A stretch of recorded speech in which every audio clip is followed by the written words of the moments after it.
Hi, I am Kriti from 9th standard. Today I am going to explain about the animal cell. Cell is the basic structural unit of the every living organism. This is called as the animal cell, and this is nucleus and this is nucleolus. Nucleus is an organelle in the animal cell. It acts as a controlling center of the cell. It controls activities such as digestion and growth. These are called as the endoplasmic reticulum. This is smooth endoplasmic reticulum and this is rough endoplasmic reticulum. Smooth endoplasmic reticulum or synthesis the lipids and the phospholipids. Rough endoplasmic reticulum helps to synthesis of proteins. This is called as the mitochondria. Mitochondria is called as the powerhouse of the cell as it contains the powers.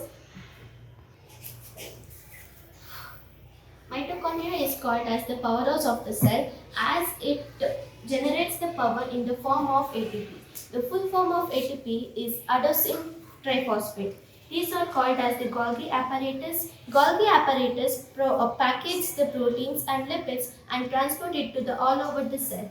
These are called as the centrioles. Centrioles are the organelle in the animal cell that provides correct number of ribosomes to the daughter cell during the cell division. These are called as the cytoskeleton and this is called as the lysosomes.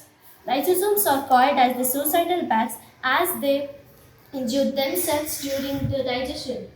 These lysosomes provides the rigidity to the cell. This is called as the ribosomes. Ribosomes helps in the protein synthesis. It is the site where the proteins are synthesis. This is called as the cell membrane. Cell membrane is also called as the plasma membrane. They separate the cell from the inside environment to the outside environment.